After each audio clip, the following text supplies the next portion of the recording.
What's up YouTube, Shawn DaGamer here, and today, as you can tell by the title of this video, I'm giving you my couple of days late WWE Money in the Bank review presented by SmackDown Live.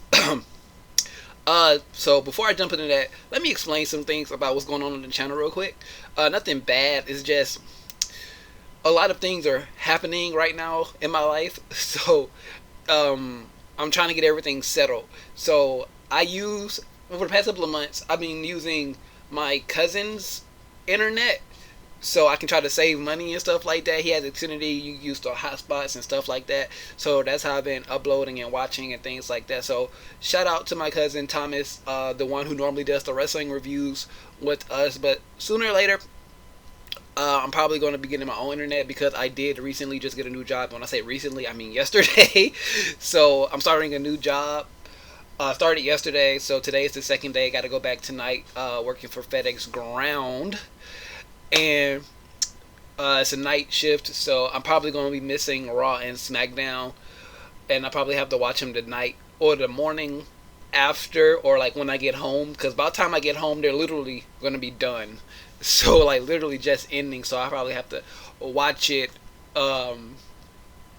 the night after, the morning after, or like right after. So the reviews are going to be up in the morning time the next day once I get into a new schedule and figuring out how this new stuff is going to be working. Also, school starts in a couple of weeks, so that's going to be a little fun thing. I'll probably do like live streams, like homework sessions where we're still playing like Dokkan Battle and stuff on the screen. Speaking of Dokkan Battle, quick little update on that as well. I lost my original account, the account that I was using that had like Super Saiyan 4 Goku, Super Saiyan 4 Vegeta, Super Vegito, Blue Vegito, SS3, not physical Go Tanks, SS3, Tech Go Tanks, all that stuff is gone. I got swept up in the last ban wave, but I did have a backup account just in case something like that did happen. So on that account right now, I'm working with Intelligence, Super Vegito, Super Saiyan 4 Goku, Super Vegito, and I recently just pulled SS3 Physical Go Tanks. It has a lot of decent like filler cards for all those teams, so it's not that bad. I just miss my old account so much. But with all this new stuff coming out, there was a lot of updates on Dokkan Battle. I have a lot of new stones on there to use, so hopefully I can at least try to go for that Tech SS3 Broly. So that's going to be really cool. I don't know why they just make it God Broly in conjunction with the new movie that's coming out in Japan. But anyways, we're here to talk about WWE and not everything else. So I'll probably do a update video later on this week. But let's get into the pay-per-view. The pre-show match was the Hype Brothers versus the Colognes. The Hype Brothers won. It was a decent little match. And then we move on to the first match on the card, which was the Women's Money in the Bank match. Carmlla, Tamina, Charlotte, Becky Lynch, and Natalya. This was actually a really, really good match, especially for their first Women's Money in the Bank match. They all performed really, really good. The only thing that I was kind of disappointed on and kind of happy about at the same time is we didn't see Charlotte do like a moonsault off the ladder or something like that, and I was really looking forward to seeing something like that. But it didn't happen. Carmella did win with the help of James Ellsworth, who climbed up the ladder to grab the briefcase down for her and drop it down to her. She was my pick either way it goes, so I'm happy about that. Carmella won. But the decision was reversed last night on SmackDown, where Daniel Bryan came out and said, we're going to redo this next week. So next week we're going to have a second Women's Money in the Bank match on live free TV. And hopefully James Ellsworth is banned or something like that, so he does not interfere. But like I said, for the first, I'm sorry, I gotta grab a towel. It's hot. I'm under the lights. This is gonna be what it's like at work. What was I saying? Ellsworth is like banned from ringside and things like that, so we can have a fair one-on-one match. Well, not one-on-one, but a fair match to determine Mrs. Money in the Bank. And I think the next match after that was, I don't remember who was on the card. Let's talk about the matches we remember so we don't have to, oh my god. Oh no, it was the New Day versus the Usos. Another good match, ended in controversy, where the New Day pretty much were about to win. the titles, and then the Usos just walked out, and they gave the New Day a count out victory. So that was a little cheap, but whatever. I knew this story. I knew the Usos were going to keep the titles by some way. I didn't think it was going to be like that, but they keep the titles. The next pay-per-view is not Night of Champions, not Battleground. That's the next pay-per-view for SmackDown Live. Battlegrounds, and then SummerSlam. So I'm pretty sure we're going to see the same thing happen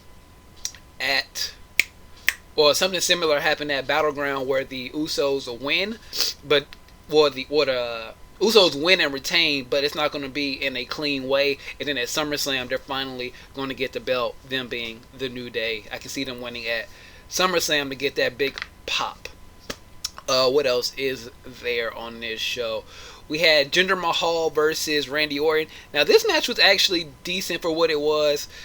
I think this match went about 15-20 minutes. The Singh brothers got involved at the end. They both caught RKOs and stuff. Jinder Mahal then, when Randy Orton tried to get back into the ring, he caught him with the Cobra Clutch Slam, and the 1-2-3, Jinder Mahal is still your WWE champion. This is one of the only matches that had a clean pinfall on the main card. And then we had what was the other match on this card? Because Kevin Owens was in the ladder match. Talked about the women. Oh, Naomi versus Lana. Naomi versus Lana. How many times can I say that? Lana is decent in the ring. I thought she would be. She's still a little green. She's still a little gun shy when it comes to like selling and things like that. But she did a lot of interesting things in the match. She can hold her own. She's not. Let's put it up. She's not at the speed of the NXT Divas. She's more like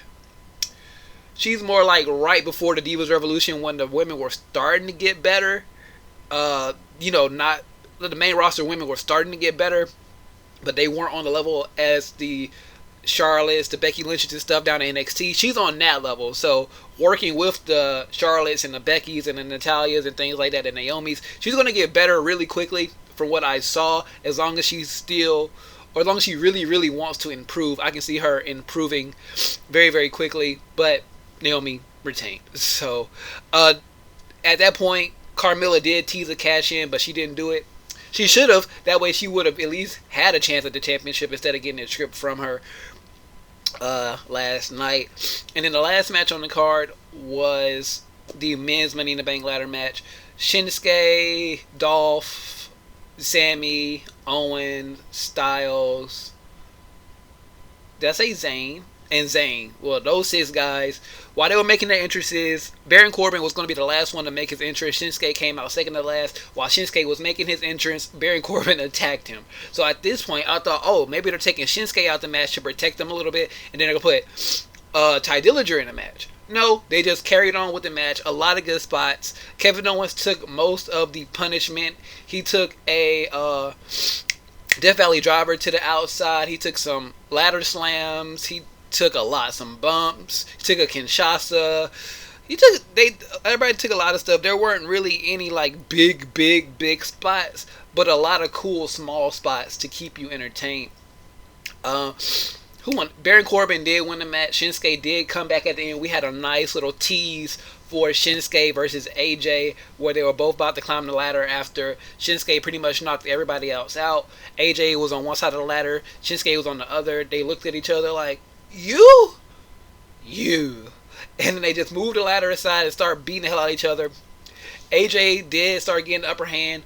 Dolph Ziggler came in. I think this is what happened. Dolph Ziggler came in, pushed him off the ladder. AJ was hanging there. AJ fell.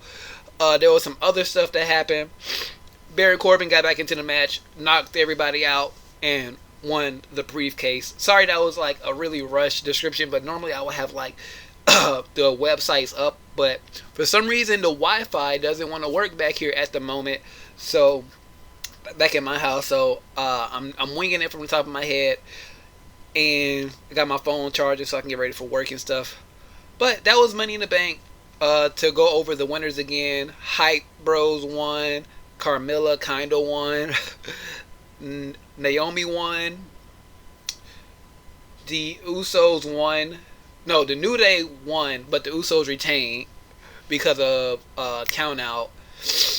Jinder Mahal won and Baron Corbin won. I think the only one of those I got wrong was Lana losing. I thought she was gonna win. I just thought it'd be a big shocker, but they did the whole Carmlla thing, so yeah, Lana had to lose. But anyways, what did you guys think about this pay-per-view? What did you guys think about the fallout? I heard there was only one American Alpha on the show, and he jobbed out to, I forgot who he jobbed out to, but he jobbed out, and that's sad. So I was really the Fashion Police had a match against the Ascension for filler, and I guess they thought, no, what am I trying to say? The Ascension was the ones who've been attacking them and messing up their bedroom and things like their office for the Fashion Files. So New Day, oh my God, what's wrong with me? The Ascension versus Fashion Police. The Fashion Police won. Now, leave your comments down below on the pay-per-view. Don't leave your comments on this review because this review is trash. I just want to get something out here so people can know my thoughts and things like that. Overall, a lot of funky stuff on this pay-per-view, but if you actually look at the quality of the matches and not the ending, I'll probably give this pay-per-view a 5 or a 6 just because of the quality of the matches, but the ending really hurt a lot of these things, like the Carmella ending, the New Day ending, the whole thing with Carmella acting like she's going to cash in and Lana losing, the stuff with Jinder Mahal and Randy Orton. It was a decent match, but it could have been better. And then the men's Money in the Bank match really gives this show that like 5 or 6 rating. If that match wasn't on this show and everything else was on here, we had like regular matches, maybe it would be like a 4 or 5. I'm gonna give it a 6 just because of the match qualities itself were good. It was just all these sloppy finishes. What is your rating? Leave it down below. What do you expect to see coming up on the next pay-per-view for SmackDown Live? We'll probably talk about Raw because a few interesting things happened, so I'll probably do another video on that probably tomorrow or something. And expect an update video coming soon so you guys can know what's coming on the channel in the future. All my links are always in the description: Facebook, Instagram, Twitter, and Twitch, plus more. Share the video out with your friends so they can get in on the conversation as well. Subscribe if you are new here. Liking always shows your support and all that good stuff. It's hot. I can't focus. I'm hungry. So with all that being said, I'm Shawn DaGamer. I am